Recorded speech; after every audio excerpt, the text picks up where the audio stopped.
This is Keys to the Shop, episode 96, Instant Specialty Coffee, with the founder of Voila, Kent Sheridan. Hey everyone, and welcome to another episode of Keys to the Shop, where we give you insights, inspiration, and the tools you need to grow as a coffee service professional. My name is Chris DiFirio. I'm your host for the show. Glad to have you along. Thank you for joining me today. This is a very interesting episode all about something that sounds like an oxymoron, specialty instant coffee, but is proving to be quite a good vehicle for engaging a wider audience of consumers. And we're talking all about this with the founder of Voila, Specialty Instant Coffee, Kent Sheridan, all about his journey to starting this company and helping pioneer this movement. So it's good times ahead, and before we get going here, let's talk a bit about our awesome sponsors for Keys to the Shop, starting with Prima Coffee. So Prima Coffee is a specialty coffee equipment supplier. They're based out of Louisville, Kentucky, and from the beginning of their company, they have set out to make the best coffee brewing equipment to both professionals and to the public alike. Their focus is on curating the best equipment for every need that you can have. This goes from grinders to espresso machines, under-counter refrigeration, pretty much anything you can think of for home or commercial. In fact, if you're opening a coffee shop or thinking about upgrading the equipment in your existing shop, these are the guys that you want to talk to at Prima Coffee. They put a big emphasis on having the expertise in-house to help their customers get the right gear to fit every situation. I've known them for a long time, and I can totally vouch for them. Really wonderful to work with. Just go to prima-coffee.com. Again, that's prima-coffee.com, and find out how they can help set you up on the right path with the right equipment. I know you're not going to be sorry, and my thanks to Prima for their support of Keys to the Shop. Now, also, I'd like to thank our sponsor, Pacific Foods, who are the folks behind the Pacific Barista Series line of non-dairy performance beverages. And those are designed specifically for professional baristas and the standards for excellence that they demand, whether it's almond, soy, coconut, rice, or now oat milk. Its ability to take the heat from steaming, produce an unmatched silky texture, and keep the flavor balance focused on coffee makes it a perfect choice for your cafe's menu. Pacific is a great company to work with. They are huge supporters of the specialty coffee industry and have been for a long time, and they show this by listening to and serving the needs of specialty professionals all the time. So go to pacificfoods.com. Again, that's pacificfoods.com. and learn more about how the Pacific Barista Series line of non-dairy performance beverages can help elevate the non-dairy options on your cafe's menu. So thank you, Pacific, for your support of Keys to the Shop. Okay, so instant specialty coffee. It is one novel concept that has gained popularity globally, and Voila is at the forefront of this movement and effort to bring high-quality coffee to a genre of coffee that is based on compromise, really, in low standards and commodity grade coffee. The results of Kent's approach to this are evident in both the cup and the response we see to the product. So a little bit about Kent Sheridan, the founder of Voila. Kent started Voila back in January of 2016 out of a desire to make specialty coffee more approachable while he was combining his love for exploring new coffees and roasters. He dove in head first to relentlessly follow this pursuit of creating the best instant coffee in the world, and that led down an almost 2-year path of developing a completely unique processing technique that allows for Voila to achieve incredible flavors with each coffee used, and with the help of former chef Nick Holmbo joining as co-founder, Kent and Nick brought Voila to the market in November of 2017. The result of their work is a clean, transparent, and vibrant filter-style cup of coffee. We're going to talk a lot more about Kent's journey in this conversation, and we also discuss a lot of questions that you may have about this product, like what is its place in the specialty industry, in terms of our pursuit of accessibility. Does the association of instant potentially cheapen the idea of specialty coffee? And what do those of us in retail need to learn from the rise of ready-to-drink and instant specialty coffee as convenience options that let people skip the cafe? A lot of good things we talk about in this episode. I think you're going to be pleased. And so let's get right to it. Let's hear from our guest today, the founder of Voila Specialty Instant Coffee, Kent Sheridan. Kent, welcome to Keys to the Shop. I'm really excited to have you here on the show. Thank you. Super excited to be doing this. Seen the show for a long time, and I'm really happy to finally join. This is such a exciting topic because it's one of the newest trends in specialty, and I would say most that it's a movement, not necessarily a trend.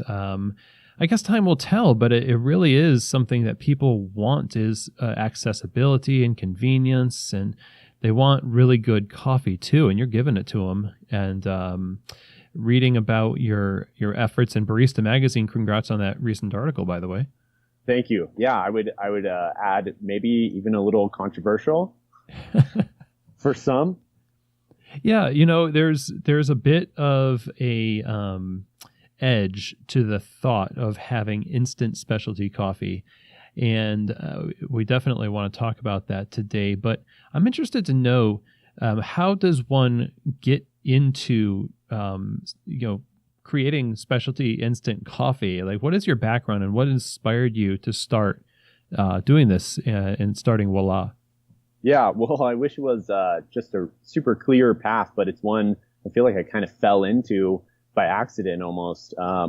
I've really only been in coffee for 5 or 6 years now. And before that, I thought I was going to pursue a film career, just doing videography work, and even went down to film school for a few months before realizing that was just not the industry for me. But I think what that told me was I really was passionate about connecting with people and putting my efforts and energy into something that was both creative and had a little bit of science to it as well. When you're sitting in an editing bay, you're really working hands-on and making tweaks with something, but overall you're trying to paint a picture and really connect with people. And so that creative storytelling was something that I had within me. And so leaving the film industry, I got married and moved from the East Coast, from the Atlanta suburbs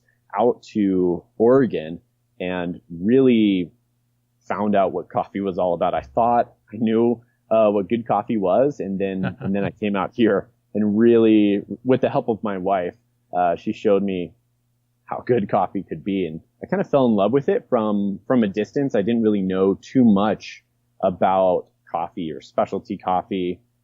Just slowly learning about what third wave and specialty was. And over time, just that art and craft of it that I love so much with film and video, became clear that I was really falling in love with that same thing in coffee. And so, my first adventure into coffee was, I applied to be a barista and got rejected. And so I said, screw it. I'm just going to do it myself. I had no clue what I was doing. But I was headstrong and, wanted to just test the water, see what was possible. And so that kind of, mentality of just learning for myself, led me to buy my own coffee cart, for the first year I was in coffee, just really, going through YouTube, trying to get all this education on my own terms and not really learning from a cafe manager or a coffee shop.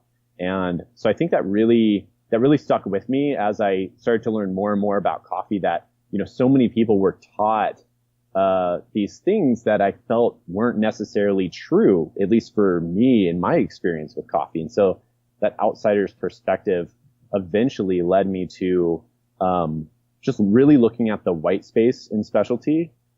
I felt like there's a lot of room for opportunity. It felt so new and so fresh, and all these new things like cold brew, canned cold brew, and The AeroPress was just gaining popularity.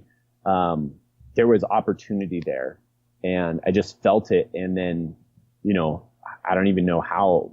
I felt like it was on the tip of my tongue for almost a year, the thought of instant, but I, of course, never drank instant coffee. I was the one who packed my AeroPress or French press with my hand grinder, my filters, everything. Whenever I would go camping or traveling, road tripping, anything like that, I was the one who was going to make sure my extractions were spot on, regardless of how long it took. And of course, as we know, hand grinding for, a big French press is not fast or convenient whatsoever, but it tastes good.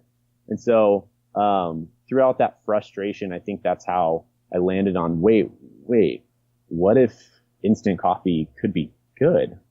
And that was it.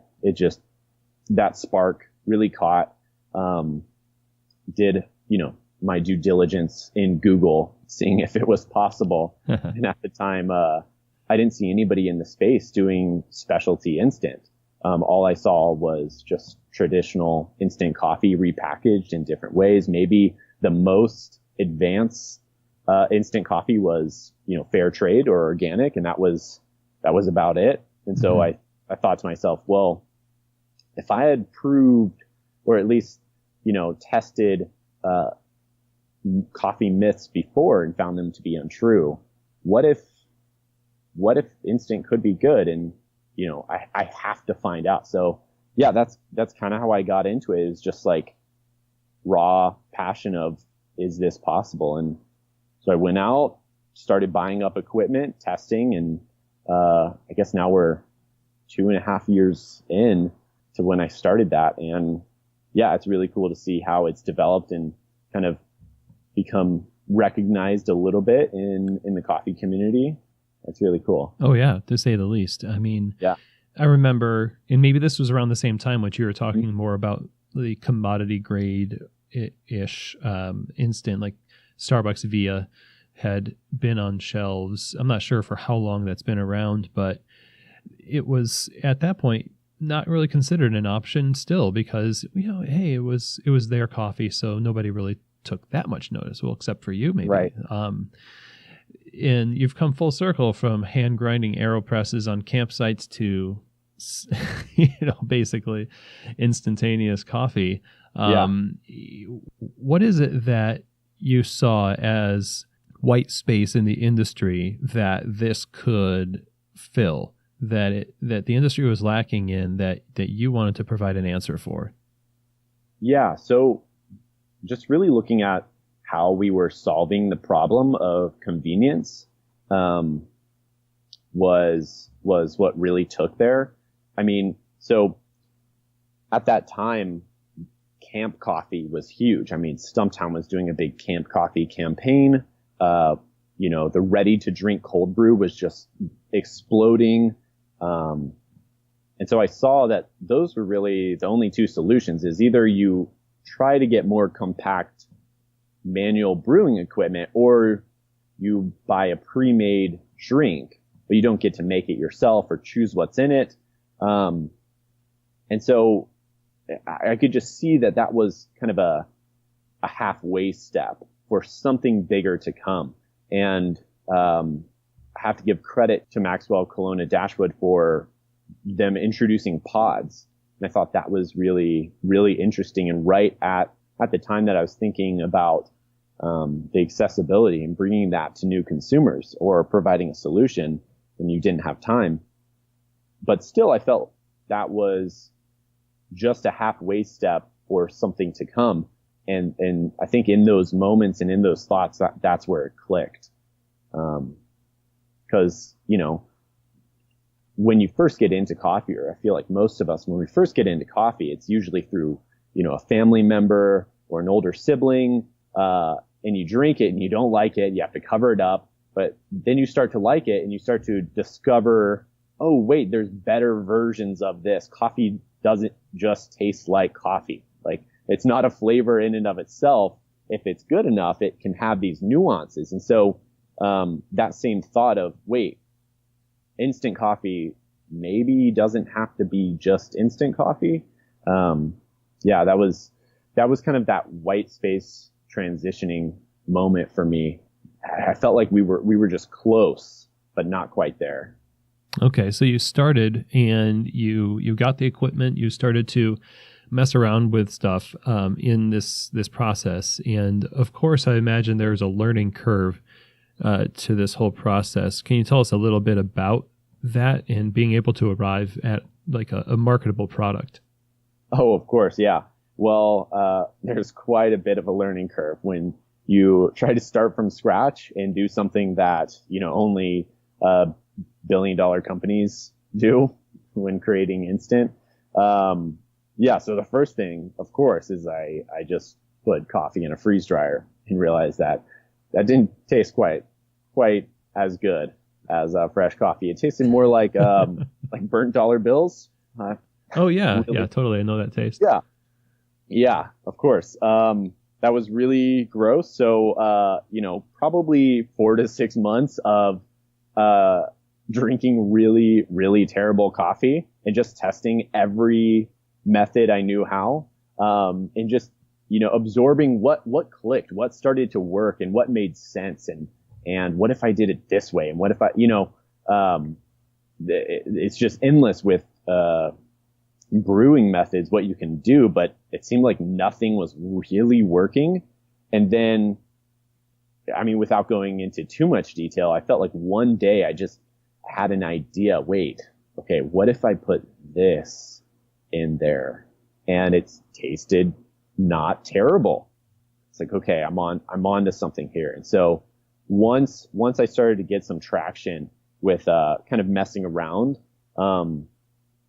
it provided a path, and that path has been just so interesting.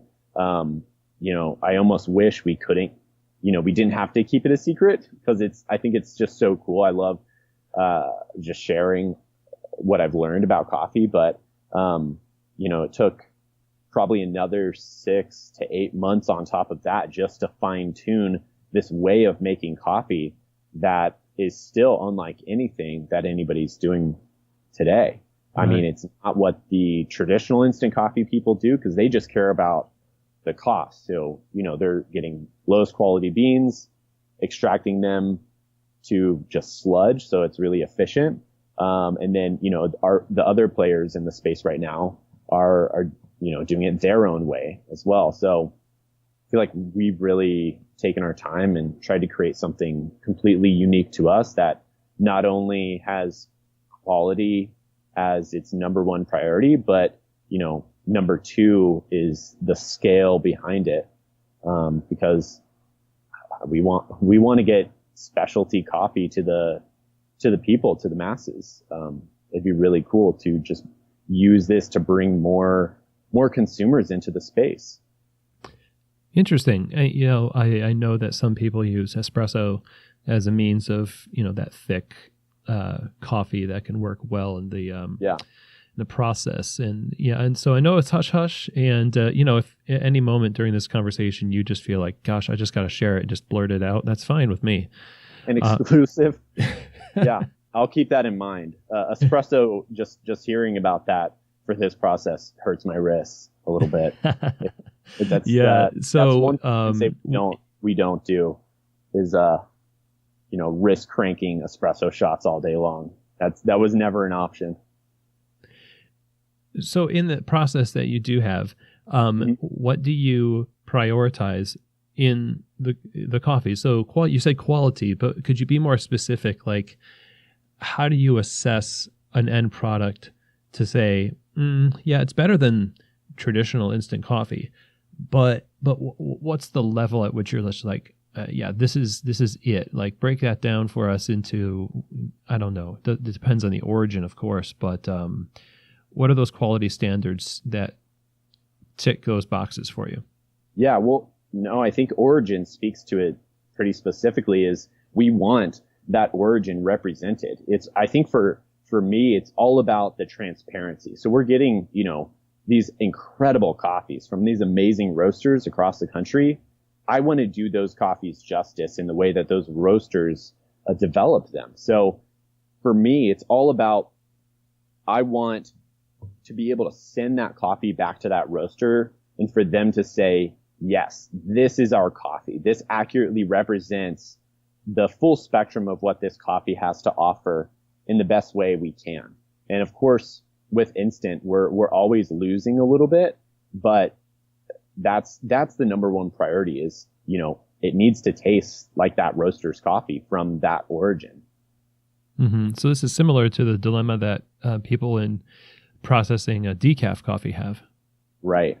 Yeah, absolutely. I mean, similar thing there is you're running it through a process that, is completely different from how you would normally brew the coffee. And then you're trying to, keep those characteristics in throughout, this chemical process or, the ethyl acetate process or Swiss water process, and then trying to brew on top of that. So, inherently you'll never get 100%, but it's just working on getting closer and closer and closer. That final, 10% is always the hardest right there. Right. So you're just trying to get the highest quality for the most convenience without canceling out something. Yeah. Yeah, exactly. And I think, what's really interesting about working with instant coffee is we've taken the counter service away. So all of our coffee preparation is preserved. It doesn't matter if we made our coffee, 4 weeks ago or 2 months ago or 6 months ago. That coffee sitting in its own packet is going to taste the same. So getting ready to prepare that, it doesn't really matter. You don't have a customer, with a max wait time of say 5 minutes. So if our process takes 10 minutes or if it takes 3 days, whatever we need to do to get that quality in there, we can. And so that allows for a lot of introduction for new technology that has never really been in coffee, because going back to traditional instant is, yeah, they have really expensive equipment and really expensive technology, but if it doesn't, increase margin, if it doesn't make it more efficient, they're not going to introduce that. So their priorities are not about flavor. So when you take that away and you say, well, our priority is about flavor. When we have this baseline of, yes, we can make instant coffee. Now let's make it really good. I mean, there's a whole world of technology out there and, experimentation that you can start introducing to make coffee incredible. And I'm just so excited to always continue innovating and introducing more R&D to see how much better we can make this. And I feel like it's almost every month here at Voila where we cup our lineup and it's like, wow, I don't know how we did it. It's better and better and better. And it's just fine tuning and introducing more control and more technology there. It's really, really awesome. Yeah. Well, congrats. And it's interesting to hear about how the lifespan of a coffee once it's in your packaging it seems like what you're saying is that it doesn't go bad. Yeah. I mean, it never spoils. So even the FDA recommends, 25 to unlimited for instant coffee, as long as it's, dried well and preserved and sealed, with a low enough moisture content.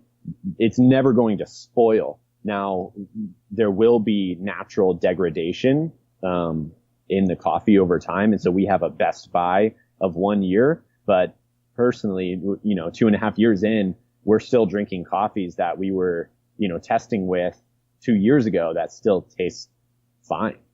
Nice. Yeah. And fine is better than just, awful. Yeah. Well, it's hard to look back at what we were doing 2 years ago when, the quality wasn't quite to our standard and be drinking that and assessing it for degradation. But, yeah, we're always trying to make sure, at least, a year, we don't see any noticeable degradation. I have to imagine that part of the goal is to create more demand for flavor in convenience products, that someone who attempts to start in specialty instant business 10 years from now will have a much easier time to access equipment because the people who create those pieces of equipment, much like espresso machines, have taken notice of the demands that baristas and coffee shops have for quality and adjusted what they do on a large scale. It seems like that could only take time before it really just becomes more mainstream. Yeah. I mean, I can't wait to see what happens 10 years from now. It's going to be wild. What is the danger here? And early in the conversation, we were like, yeah, it's a bit controversial. And of course, when you first start in coffee, you hate anything that's not coffee. Like I hated food. The idea of serving food in a cafe is like, it's going to take away from coffee. Instant coffee is a terrible idea. Let's never do it. Let's always take 10 minutes to make one cup. That type of mentality is the opposite of what we're doing here now with specialty instant. So I guess a question I have is, what danger is there in creating a negative perception of specialty by association with instant? Because instant coffee is a pretty strong and, set in part of the coffee industry, and it's not really well regarded. So could it damage specialty coffee's reputation to have instant attached to it? No, I agree with you. Instant's almost like a 4-letter word in coffee. And I think what it speaks to, and, talking about, it's all about the coffee. If it doesn't take 10 minutes, if it's not, served black, then, you're at the wrong place. I got into coffee with that mentality as well. And it's so funny to see how full circle it's come. But, I'm a very black and white person, and it really came to looking at what the underlying issue there was. And I think that issue is compromise.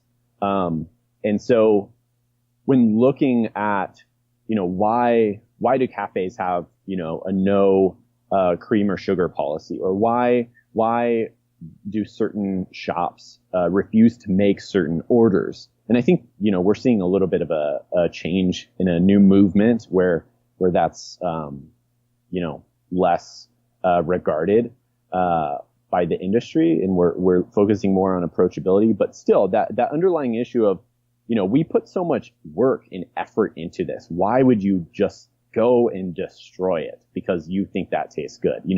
You should be drinking it how I think it tastes good. It comes down to, we don't want to compromise. We've put so much work and so much heart, blood, sweat, and tears into bringing such a high quality product to the table. It hurts when we see, compromises made. And that's what Voila is all about. I mean, so it's funny when I see people think that we're damaging, the reputation of specialty instant or specialty coffee, because from my angle and from my view, that's what we're trying to do. We're saying, no, we're going to take instant and we're going to prepare it without compromise. And we're going to take this coffee that needs to be represented in a really amazing way and give it to people who don't know how to make it themselves. And so we're taking that same issue of, no compromise and saying that's how we're going to prepare. That's how we're going to approach our process in the shop. That's how we're going to prepare what's displayed on our labels. Is we're not compromising. We're not covering up. We want to represent the coffee exactly the way it is. And, we do have to fight some factors of instant coffee. But man, when you sell somebody a bag of beans in a cafe and, they're buying it because their daughter or their, friend told them about that coffee and they've never made a cup of specialty coffee before, and they finally, worked up the courage to spend $20 or, even $16 on a 12-ounce bag of beans.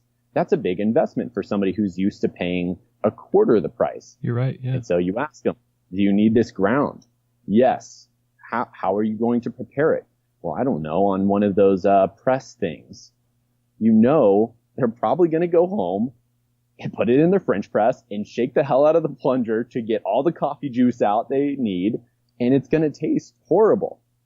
But for some reason, that seems to feel better to share, to sell the whole beans versus something that's already pre-prepared and pre-extracted to where it needs to be to taste and accurately represent that coffee. That was kind of the breakthrough for me is, we're controlling from farm to cup.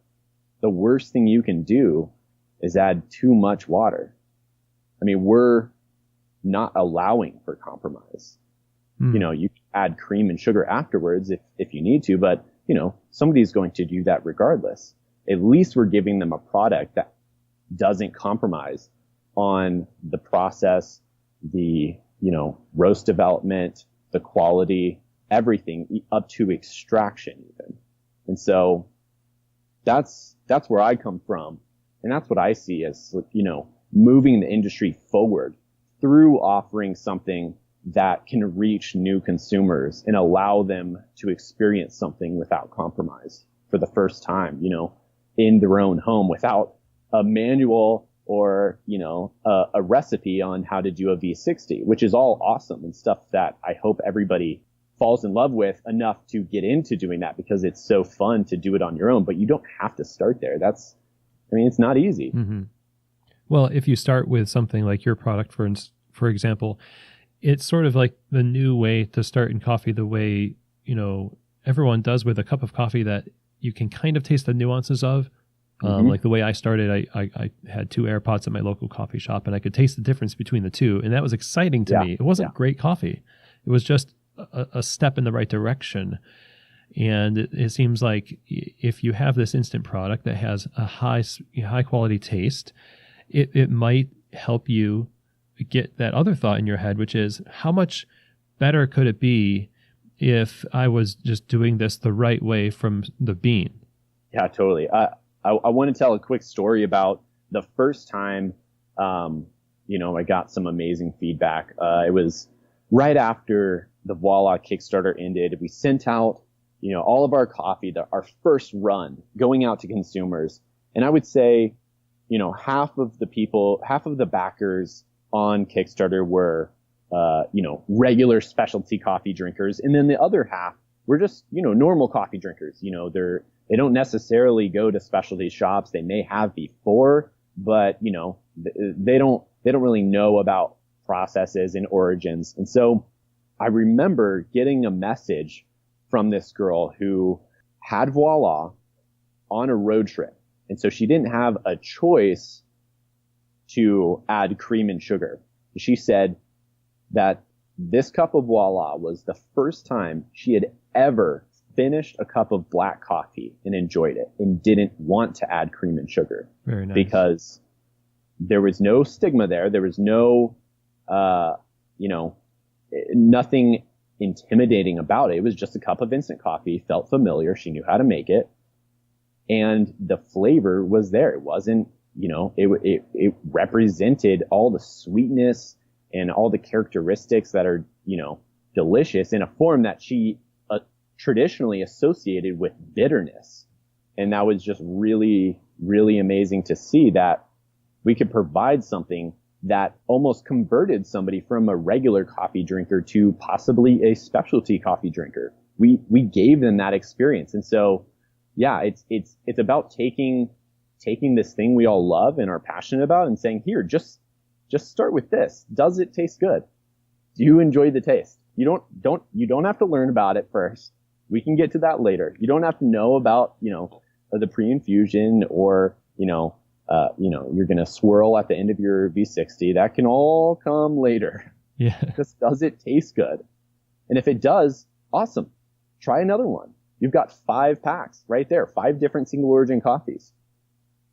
That's exciting.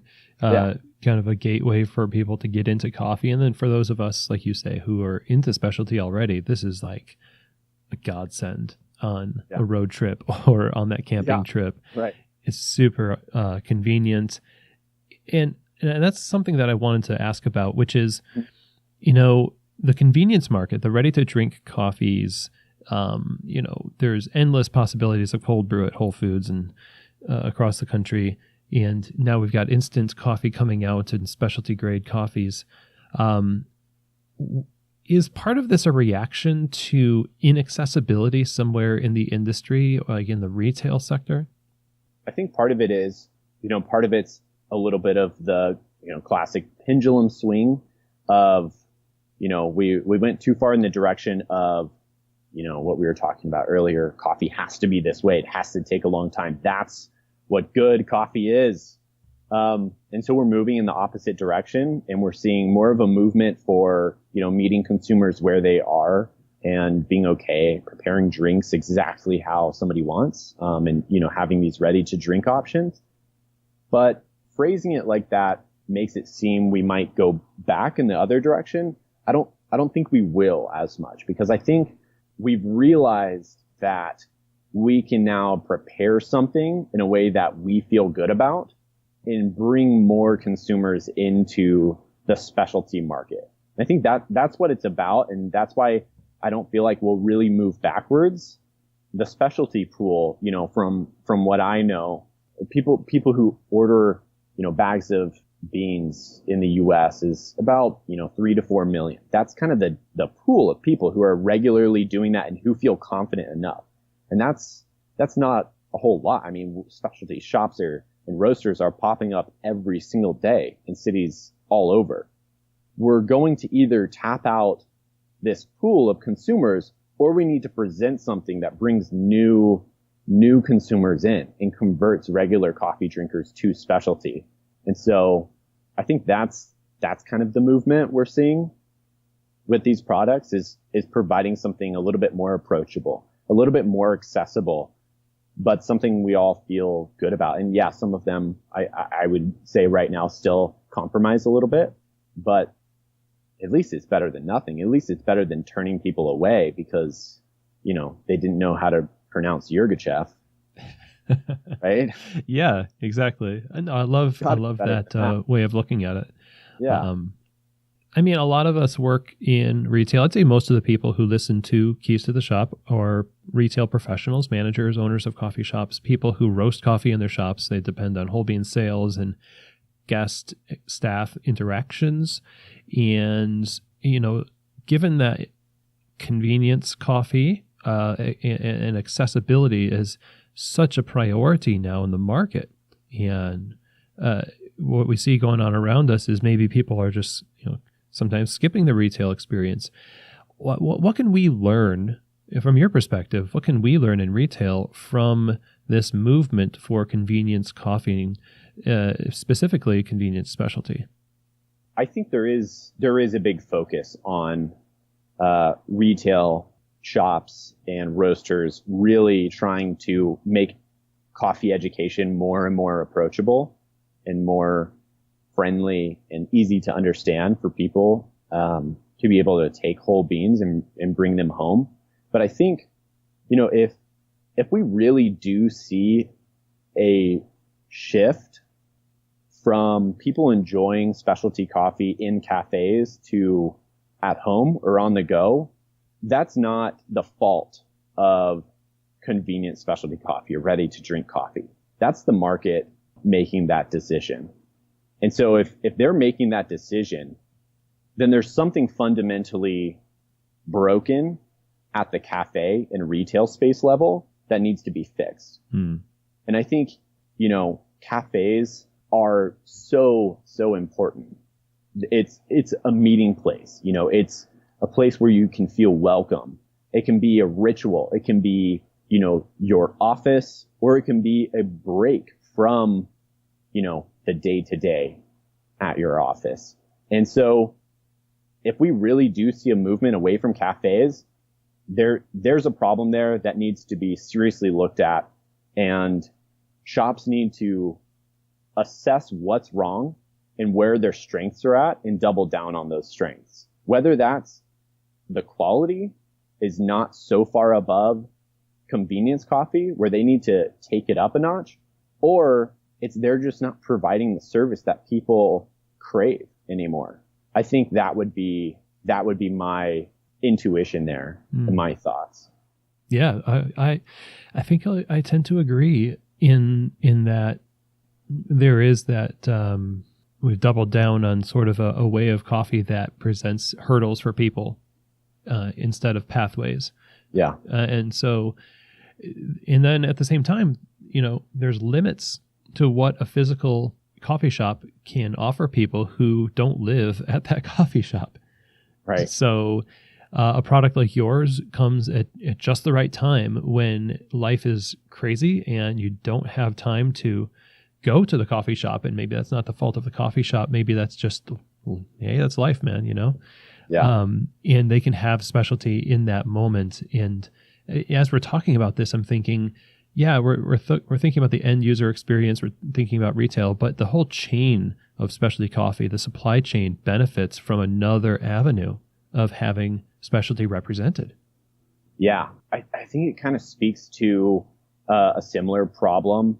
Not saying that cafes are really having this problem. I think most cafes are doing a really amazing job at fulfilling what customers want, but it can be looked at similar to how craft beer and wine have grown in their spaces. So taking something like the wine industry, which has struggled for years and a decade of trying to become more of a everyday beverage and trying to break down the barriers, to make it more accessible to everyday people who are intimidated. And then you take something like craft beer, which has the same amount of complexity, nuances of different styles, but it's presented in a way that's more approachable and more, almost nonchalant and just, hey, it's beer. Just don't even worry about it. Just drink it. Seeing the success in craft beer versus the wine industry, it just shows how those two approaches play out in the long run. And same thing with kombucha too.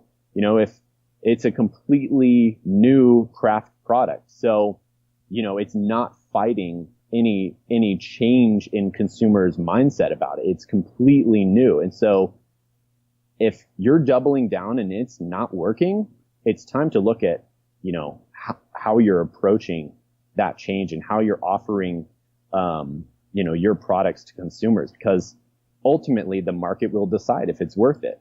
And if the market decides that, drive-through shops aren't viable anymore because I can get higher quality coffee, in my back pocket with, instant or, in a can of cold brew, then that's just what the market decides. Mm-hmm. Yeah. I guess adapt or die. Yeah. Well, I for one am really excited that you're doing what you're doing, and I think it's enriching the industry, especially even learning more about your passion for the quality of the product and your no compromise philosophy of doing business with a product that is just built on compromise. Yeah. The instant world. So thank you for that, and thank you for spending time talking about this with us today. I think this is really going to help us retail folks do a better job, and also just give us another avenue to be able to talk about specialty coffee. If we sell this in our store for a roaster and we decide to, do something with instant coffee with our roasted product, here's another avenue to help our customers catch that specialty bug the way that you and I have. Yeah. So what is a good way for us to stay in contact with you and what you're doing with Voila and get some of that specialty coffee in our back pocket? Yeah. Well, our website is voila.coffee, and that's voila.coffee. Our Instagram is the same thing, voila.coffee. That's where, that's our primary avenue of communication. But, if somebody wants to reach out directly to me, my email is kent@voila.coffee. I'd be happy to, pick up the conversation if somebody finds anything interesting on my 2 cents and my outlook. Yeah. Cool. Well, thanks for coming. And, this has really just been a pleasure to talk to you. Yeah. Thanks so much, Chris. I really had a great time and hope provided some interesting insights. I'm so happy to have discussed this with Kent today, especially after the conversation we had in episode 92 with Tony Kanicki of Yes Please about creating on-ramps to consumers through his subscription service. This is another point of accessibility that Kent is involved in creating those on-ramps to the consumer world. Now, what Kent is doing with Voila is just that. While I'm excited about it as a professional, wanting good coffee in less than ideal circumstances, a consumer will be even more excited to discover another level of quality and flavor in a seemingly unlikely place. So personally, the takeaway I have here from Kent is that of taking this movement of accessible products and letting it instruct us in retail to remove barriers to entry in our operations and create an atmosphere of easy access to the joys of specialty, so people can enjoy it really easily in our shops. Maybe take an audit, of your process in your shop and the service style, and look at those things that are in the way, maybe the superfluous processes, and what are the roadblocks to enjoyment that exist. Take a fresh eyes approach to it and cut some things out. Change the language around the bar to be easier to grasp for first-time specialty drinkers, things like that. I think it would be worth your time also to think about working with Voila. He represents a lot of roasters, really well-known, high-quality specialty roasters that have their coffees for the instant treatment. So, yeah, my thanks to Kent for sharing his thoughts and perspectives, joining us on the show today, and having this great conversation. We really appreciate what you're doing, Kent. Thank you for your hard work. You've left us better professionals from your influence. And so if you want the show notes for this episode, you can go to keystotheshop.com. And when you go there on the sidebar, you're going to find a space to enter your email. And when you do that, you're going to be signed up to receive the weekly email that has both the show notes and news about Keys to the Shop podcast, as well as things going on with Keys to the Shop training and consulting. If you want to reach out to me with comments and suggestions and feedback, or if you're in need of training and consulting for your cafe, you can reach out to me by emailing chris@keystotheshop.com. Again, that's chris@keystotheshop.com. I would love to hear from you. And that's our show today. Thank you, everyone, for coming by once again and taking this opportunity to grow and learn in your coffee career. This has been a fun one, and I look forward to meeting you here again soon. And as always, I hope that this episode has truly given you keys to the shop.